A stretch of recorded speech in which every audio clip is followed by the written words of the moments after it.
a show created by the youth for the youth where we discuss controversial topics. I am your host, Isabel Wan, and I am with my co-host, Kinan Chi. Oh my gosh. It's not that ugly. Oh, so today, I'm working on it. For today's topic, we'll be discussing something quite dark, which is death. Oh, for a second I thought you were talking about Brian's heart. But He's right there. he's right there, he's gonna beat me up. After this. So it's a known thing that the youth of nowadays doesn't think much about death. Or doesn't think much at all for that Moving matter. on, let's not talk about that. But yeah, death isn't something commonly discussed among any groups. Like Yes. the last time I discussed death, I went out with my friends to Mamak and we were like, Friends gonna kill you. so when are we gonna die? And then everybody just stared at me in awkward silence. So yeah, death isn't something that people generally discuss, but it is important nonetheless, because in finding the purpose of death, we find meaning to life. Yes. Everything has a beginning and an end. Death being the end, birth being the beginning. The process is what we're trying to find. What's the process for is the meaning of life. So, we're going to approach this from as many views as possible. Isabel? So now, death, there are billions, 7-point-something billion people on Earth, 7.6, 7.8, 7.7, around there, billion people on Earth. And it is sure that everyone will have different point of views. And mainly when it comes to death, your point of view or people's point of view is shaped based on whether is there an afterlife or is death just the end, like completely the end of your existence. So our opinions on death are usually shaped on whether there's an afterlife or, done. Done, full stop. So now, we'll be looking at these different type of views on death based on 3 questions, which are: what happens after you die? What is the purpose for being here? And what is that respective perspective or religion's point of view of death? Because some people, they are scared some of perceive it death. as a fearful thing, as an inevitable thing, as a joyful thing. Some religions. Yes. While So- others are fearful of it. So now let's look at the first one, which is Hinduism. If we, before we start, if any of you have any disagreements or any points to add, please feel free to comment in the comment section below. We will be reading it from time to time. So, the Hindu point of view of death is that death is inevitable. Yes, so definitely. embrace life. If you're one of those people that believe in a simulation, you've been watching too much Matrix, we cannot help you here. But Hindu people believe in a reincarnation, where the sins from your past life are carried on to your next life. So, you do good in this life in order to pay for the sins of your next life, and eventually you reach nirvana. So next reincarnation is like I die and then I'm reborn. Yeah. Am I reborn again as like the same person? No, it's only your soul stays the same. But The different. same soul. How about your memories? Are they like Memories are wiped clean. so reincarnation? Yeah. So, but there is also this system called karma to help it make sure that you pay for it in the next life. Karma works as gravity. It pulls you down from nirvana. It prevents you from reaching nirvana because of your karma, your sins. Yeah. So throughout your life, you pay for it. Let's just say I live a life as a person who wastes a lot of food, a rich person who wastes a lot of food. In my next life, I will be reincarnated as a poor person with that starves, So in order that to is pay your for the sins of karma. Yes.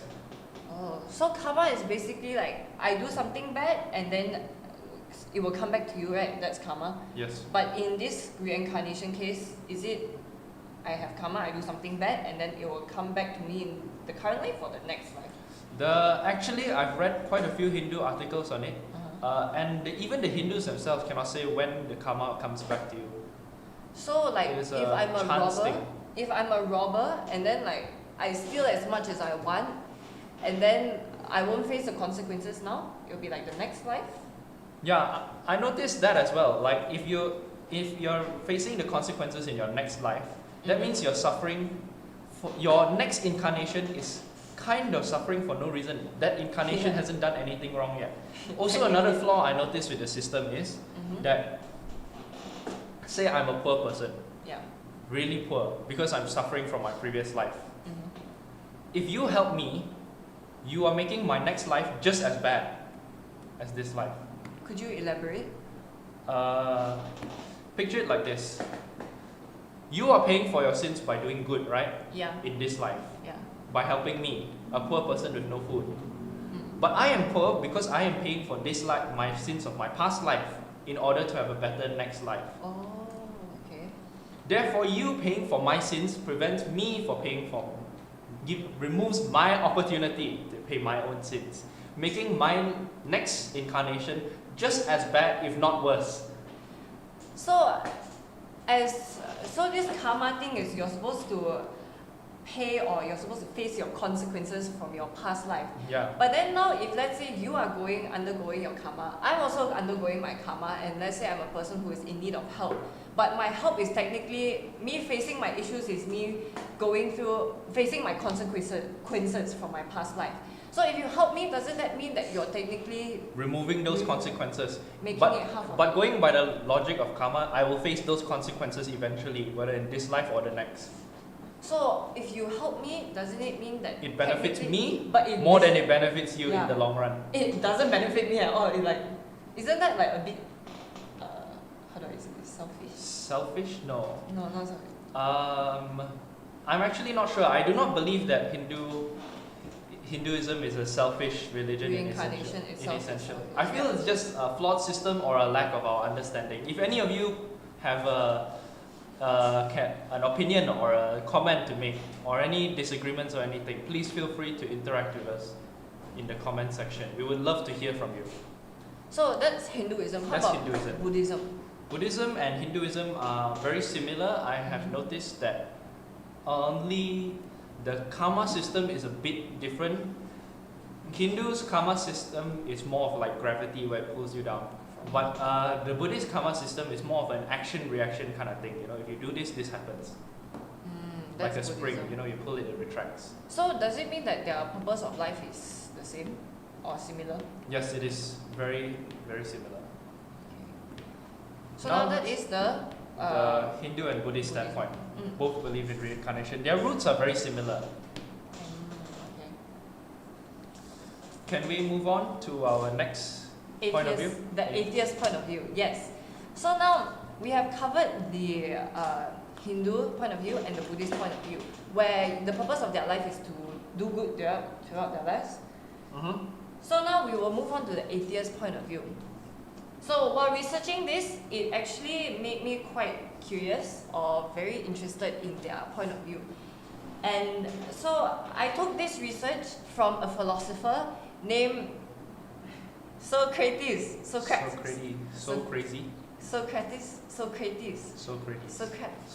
sorry, I butchered the name. I'm really sorry. I know I butchered the name. Something went wrong there. But Socrates, who is a teacher of Plato.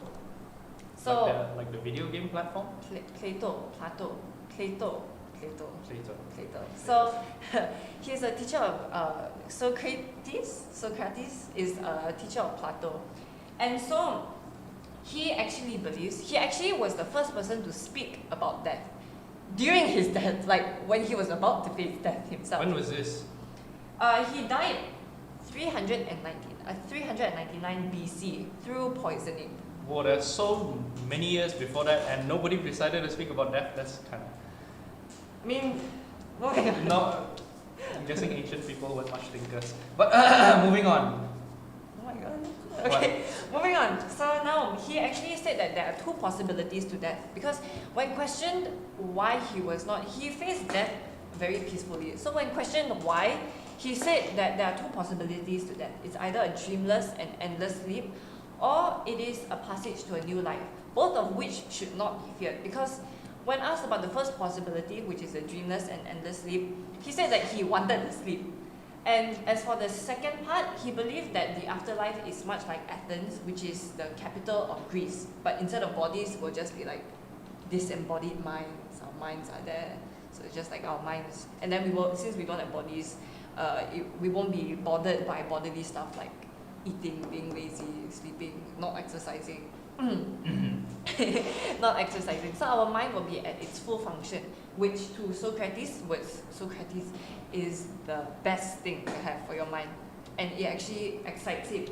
So, but then, however, few years later, 100+ years later, another philosopher, Epicurus. Whoa, Epicurus! I want epic in my name, Epicenian. Moving on. No, moving on. So Epicurus, he actually denied the possibility of a second afterlife, of another life, and he actually said this. I quote: "When we are, death is not come, and when death is come, we are not." So that was the very old English, but to translate that now, it means that when we exist, death is not here. But then when death does come to us, we no longer exist. So therefore it should be something that we should not fear. And now, going by this logic, atheists, they don't believe in a higher power. They believe that once you die, that's the end, like completely the end. Which is why they really focus on their life, the meaning of their life. Which, as discussed, Hindus believe that it is to do good in your life, right? To do good. Mm-hmm. And then Buddhists as well as to believe to do good. And so they also focus on making their life, living their life to their fullest. Which is funny. I have a cousin, he identifies as atheist. I did an interview with him. If Marcus could be a nice person and play it right now.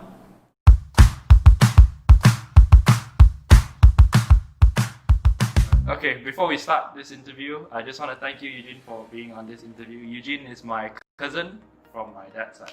Alright, you're welcome. He is an atheist. Atheist? Ah, okay, atheist. Close enough. Okay, close enough. Okay, so what are your thoughts? Where do you think you'll go after you die? I feel like that's a really tough question to answer, especially for atheists. Personally, I believe that nobody really has the answer to that question, but the most logical thing for atheists is we just cease to exist. Our consciousness just disappears. It's quite a bleak outlook on things, but that's how I truly believe how it is. I see. Why do you think we're here? What is your purpose for living? Why do you think we are all here? Like your What do you purpose think? in life? We're Your here for? purpose, Is that- yeah, your what's our purpose in life. I see. That is another tough question, but I feel that is for us to decide, because I feel we don't really have. Let me rephrase that. We don't have an entity we answer to. We solely answer to ourselves. So the purpose is for us to decide. For us to. I'll reiterate again. I feel that's what defines a driven person and a less developed person is that you have to figure out your own purpose in life. That's about it. Nobody is really here to tell you what to do. So in other words, you decide yourself. Yeah, we figure it out. We figure out why we're here, what we're good for to do, and then we try our best to do it. Okay, one final question. What is personally your end goal, end game in your life? End game. Yeah, what is your final objective? Your purpose? To make the world a better place. To try my best in my image of what a good world should be, and try my best to steer as much as I humanly can steer the world to a better place. Yeah. Thank you so much for your time. Alright, you're welcome.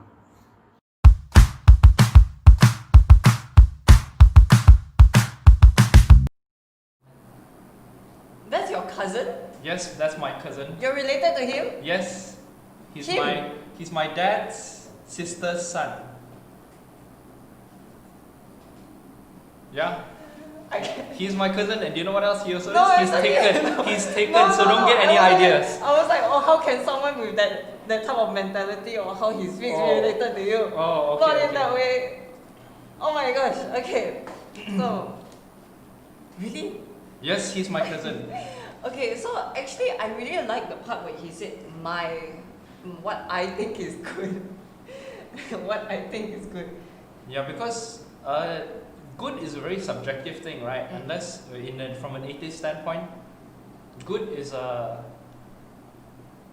It's something they general make up, thing. Yeah. Because you see, we believe in a higher power. So and then So that higher tells us power dictates what is good. and what is bad. But then atheists, they believe in they believe that their very start is two atoms colliding with one another, and then they were created. Well, not from there, but like evolution and so on. And then so the thing is, they have no higher power. It's basically just themselves. So they can dictate what is good and what is bad for themselves in terms of morality. But then the thing is, there are so many people. There are a large number of atheists out there, and Each of them has their own Different. opinion on good and their own opinion on their purpose. yeah, like your cousin, for example, he said that my own opinion on what is good. Like some Yeah. people, Yeah, he said he wanted to steer the world in as much as he can in the direction of what is good. but then that also could vary for different Yeah. people. Not Let's everybody take- can be as kind as my cousin. Like you look at how you do.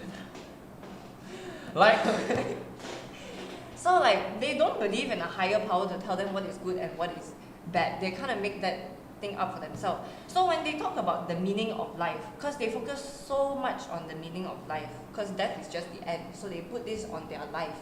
And so when they focus on the meaning of life, their definition can be, when they talk about the meaning of life, it could be, you know, what is the legacy I leave behind? What is the impact I leave behind on the world? So like when they talk about the impact they leave behind on the world, what they want as good impact could really differ from other people. Let's look at Hitler for oh my example. gosh, this already became controversial. So Hitler, for example. So Hitler, he wanted to make society a better place, or make the world a better place by annihilating what he thought was bad for society. His concept is not wrong, you know. Like he is What do you not mean his wrong. concept was so wrong? His concept of getting rid of the bad by completely annihilating it, or thinking what would like make us bad by annihilating it, is not wrong. But he thought the Jews were bad, so like that was bad. But then who are we So to tell bad. him, as atheists, having the atheist mindset, who are we to tell him that his mindset is wrong? Or who are we to tell Mussolini that his mindset was wrong? Wait, what? Mussolini? Mussolini. Yes. Who are we to tell them that they are wrong? Because like every other person, following the atheist mindset, like every other person, they wanted to do good for the world, but their good was a different type of mindset. They had a different mindset or different type of perspective to what is good. So who are we to tell them, as atheists, who are we to tell them that their mindset is wrong? I see. Going back to, if you are an atheist, your death has no meaning, right? You said that? Death has no meaning because that's the complete end of your life. So It's funny, I was really reading this focused. book, Yeah. The Case for Faith by Lee Strobel. In The Case for Faith, he did an interview with Peter Kraft. He's a university teacher. He has a long list of accomplishments that I would be naming until the end of the podcast if I had to. But he said in an interview with Lee Strobel and Peter Kraft, atheism treats people cheaply. Also, it robs death of meaning. And if death has no meaning, how can life ultimately have meaning? He is a Christian? Yes, he's a Christian. Smart words. Smart words. Because if the end has no meaning, what's the point of The beginning, the the begin- process. the process? Yes, yes. Yeah. If I'm driving a car, Mhm. but I'm driving to nowhere, Yes. what's the point of me driving the car? Yes, yeah. You see? So he's really talking about the Yeah. meaning of if there's- life? Yeah. The meaning of life. So for Hindus, we know that Hindus and Buddhists, we know that their meaning of life is to do good, to get to nirvana, and then or to heaven, and then for atheists, they create their own meaning of life, which can differ from one Their another. own living life to the fullest. YOLO. Don't YOLO me. So we have the atheist point of view. Now, are there any other point of views? There is the Muslim view. I find the Muslim view and the Christian viewpoint is very similar. Muslim people believe if they do the will of Allah, they will be able to reach heaven. Mhm. And thus by good works they will be able to reach heaven. But us Christians, from our point of view, it's more of by faith we do our works. Not by works alone, but through Jesus and by faith we make it to heaven. So that is the Muslim. What is their Muslim purpose of life? To do the will of God. to do the will of God. So now we have come, and then after that they will either go to Hell or heaven. Oh, Yeah, very similar to yeah. Christians. In So that now we sense. have covered Hindus, Buddhists, atheists, Muslims, touched a bit on Christianity. Before we truly go in depth for Christianity, let's have a good segment. news, our next segment, the good news.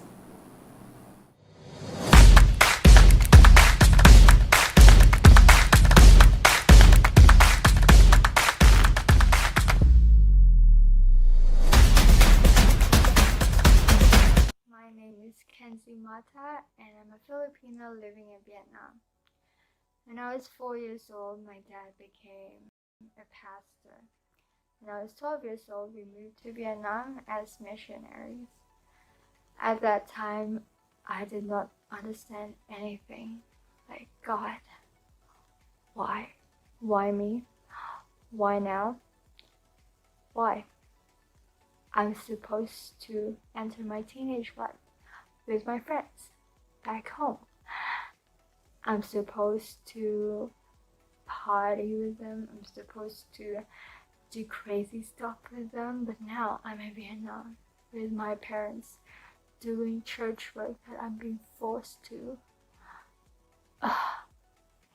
Yes, but then now looking back, it's been 8 years and I did not miss out on anything at all.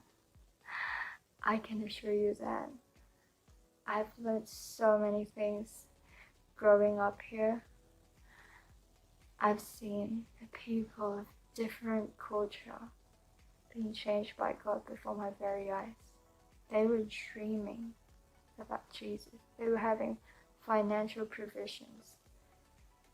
Those are things that are supernatural, things that you could not buy with money. I wanted to have that. Yes, I grew up in church. I was a church kid for all my life, but I did not have a personal relationship with God, and that is something that you don't want to miss out on. Once you feel God's presence, you will look for it wherever you go. When you go back to sin, all you can think about is, I want to go back to God. I want to have His presence again. I've been there. And living in Vietnam, seeing these people, once they commit with all of their heart. They surrender everything, they leave everything behind, and that's what we're supposed to do. Should leave everything behind, go 100%. If we want to get the fullness of God, we gotta give our fullness to Him too. Since arriving here, I've experienced God's provision, miracles. I've been healed from asthma. I've been provided with opportunities to travel around the world to meet people, believers, different cultures.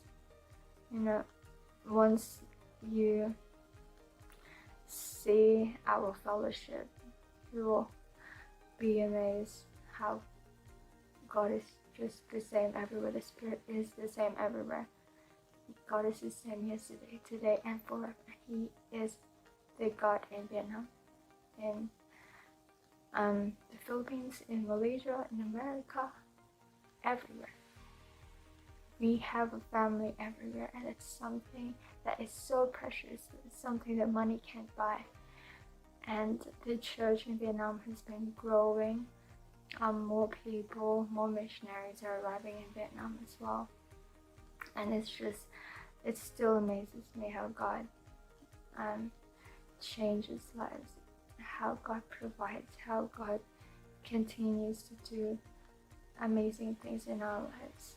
But then again, we have to give 100%. We seek His kingdom first, to delight ourselves in Him, and He will give us this desires of our hearts. It's been 8 amazing years in Vietnam, and I will not trade all of these time with anything in the world, because I have grown so much spiritually, mentally, and as a person, as a believer. And yes, wherever we are, we have a task to share God's love to everyone, not just to our own people, but to people around the world, to people of different cultures, to people we don't know, to people who are our enemies, everywhere. So I hope this testimony and encouragement has been a blessing to all of you, and it's just really exciting what God has in store for the future. I know the world is crazy right now, but then we have a God, a powerful God who can do the impossible. Let's just continue to be faithful.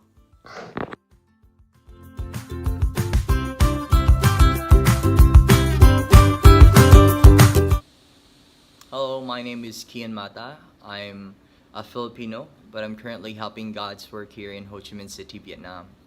I just want to share to you about my life testimony as to how God has been gracious and how He has changed my life. I grew up in a Christian family. I knew about God. I grew up in church. I knew about Jesus. I know a lot of things about the Bible. I read the Bible ever since I was a kid, and I memorized so many verses. But all of these things were just mere information to me, and they were never personal revelation. And so it never really brought an impact to my life. When I was 17, I started to be curious about a lot of things. So I started doing all of these things that I was so curious of. So I started going to parties. I started entering to relationships that weren't even pleasing to God. And I started joining many groups, and I would come back home really late. And it came to the point that I was just so miserable in my life. At first, it felt really good. It felt that it was fun. But every time I go home, I just feel even emptier. And it came to the point where I got kicked out of my university because I failed 5 subjects out of 7. And they said I couldn't come back to school anymore. I mean, I couldn't enroll to that school anymore. And that was a time, that was probably the lowest point of my life. I didn't know what to do with my life. I didn't have any sense of direction. I could see my friends excelling, getting jobs and everything. But for me, I was just there. I didn't know what to do with my life. Until it came to the point that my mom started telling me that I need to come back to God. And there I read in His Word. I knew about this verse for a long time, but that time it really gave a different impact into my life. It says that if I seek God first, if I put Him first in my life, He would add everything up into my life. So that was the time I started talking to God. I just told Him that, God, if you want my life, I'm giving it to you. Use it. I told God that whatever you want to do with my life, just use it, because I don't know what to do with my life. I don't have any direction. So that was the time, 2016, I started to help my parents here in Vietnam, since they were missionaries at that time. And that was the time where I really met God. I had a personal revelation, a personal relationship with God. And ever since, for 4 years, since 2016, God has brought favor upon favor upon favor in my life. When I came here to Vietnam, I didn't go to school. I stopped school. I just told God, I'll do whatever you want me to do. But that time in 2017, just a year, a company offered me to work for them, even though I don't have any degree. And until now, I'm working for that company. I'm working as an English teacher. And back in 2018, a school in the Philippines opened an online school, and I was able to study. And I'm about to finish my university right now, and I'm about to get my bachelor's degree. And everything was just coming. All the blessings came. Even until now, I'm supposed to be married already, but because of the pandemic, we have to postpone the wedding because my fiance is back in the Philippines. But all of these things happened, and all these blessings came into my life because of that one decision that I made. And that was the time that I decided to give my life to God. And I would like to encourage all the young people out there that if you don't have a sense of direction of your life, you don't know what to do with your life, I urge you to give your life to God. Let God use your life, for He knows the plans He has for you, not to harm you, but to give you a hope and a future. And right now, I'm even having my own English club. Our English club is our way of reaching out to people. So we have our own English club here in church, and I was able to do another English club in another district in this city. And God's been doing great work in this city, and I'm really, really blessed. And I'm so happy that God has used my life because I let Him use my life. So I encourage you, I encourage everyone that give your life to God, and you'll see He will never fail you. And that's the experience that I want to share to you, that you would also experience if you would give your life to God. So that is all I want to share. God bless everyone.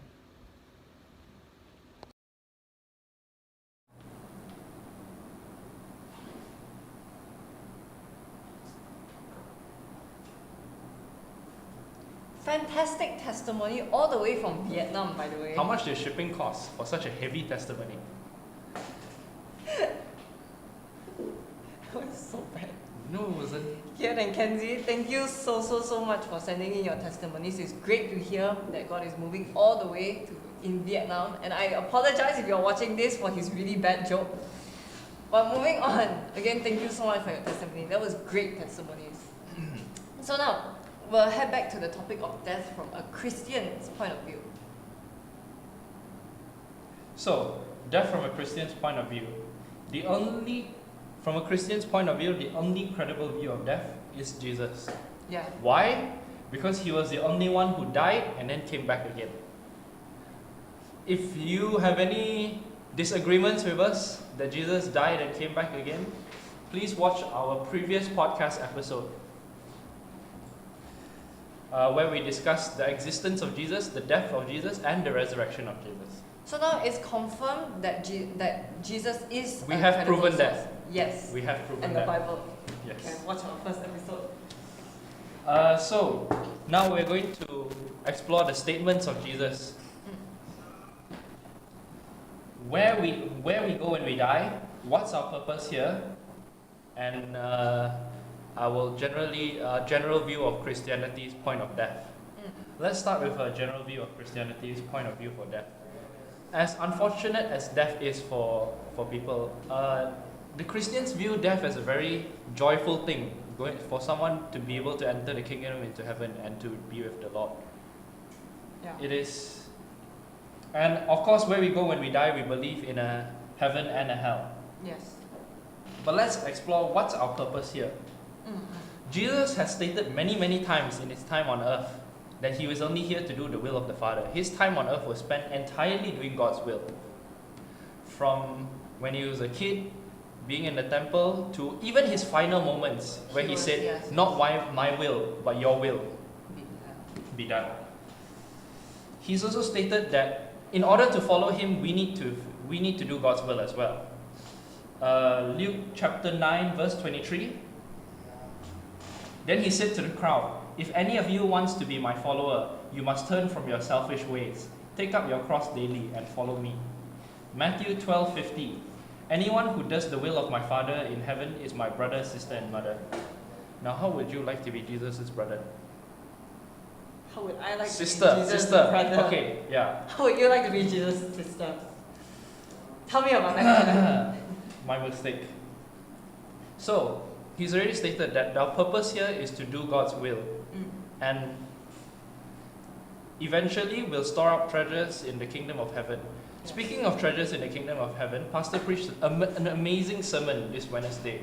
You could go back and watch it right now on our YouTube channel. It should be easy to find. So, where we go when we die? It's either heaven or hell. It's either heaven or hell. Yes, I heard. Did you listen to Pastor somewhere? We're gonna explore this verse, Matthew 25:46. It is a very long verse, but It's a very long verse, but then. I'm only gonna read one excerpt from it. So, Matthew what? Matthew chapter 25 verse 46. I suggest that you guys go back and read you guys, since you guys are already home, you guys take out and read the whole chapter as well. It was a very long conversation. So now we've covered many different points, and if there are any other parts or views that we did not cover, you can feel free to add in some comments down below at the live chat. Yes. So Matthew. Okay, 25:46. And they will go away into eternal punishment, but the righteous into eternal life. So eternal punishment being hell, and eternal life being heaven. But now that we've spoken about heaven and hell, and what's our purpose here and everything, there's one final question that has gone unanswered. Since there is a heaven and hell, how do we avoid hell and go into heaven? Well, Jesus has made it very clear that we can only do this through Him. He says in John 3:16, everybody knows John 3:16. He was having a conversation with Nicodemus in John chapter 3, where Nicodemus, a religious teacher, came to him and asked him about how to inherit eternal life. And Jesus makes it plainly says, "For God so loved the world that He gave His only Son, so that everyone who believes in Him will not perish but have eternal life." So in case this verse is interpreted differently, or in case you guys still think that Jesus technically didn't say He is the way, the truth, and the life, He actually said, "I am the way, the truth, and the life. No one can come to the Father except through me," in John chapter 14 verse 6. So now we have covered the Christian view or the standpoint on what happens after death, what is the meaning of life for a Christian, which is to do God's will and His works. So now we have covered many different point of views. We have covered the Hindu's point of view, the Buddhist point of view, which is similar to that of a Hindu, and then after that we have covered the Atheists. We have covered Muslims, which is similar to Christians, and we also have finally covered Christians' point of view. And then we have all found out there are different meanings of life which differ from one another. Yes.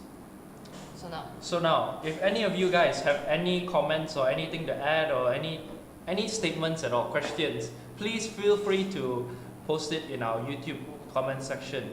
We'll be very happy to answer your questions in a future video or through Instagram or by any means necessary. We will not alter your question, we will do it. And if you guys have any disagreements with our statements, please feel free to correct us in the comment section. That'll be all, right? Yes. Okay, so once again, we would like to thank you for watching, and thank you for your time. Thank you for putting aside time for watching our podcast. Our talk show. Our talk show. Talk show. Our talk show. Yes. Yes. And we'd like to end this with a final. What's your thought?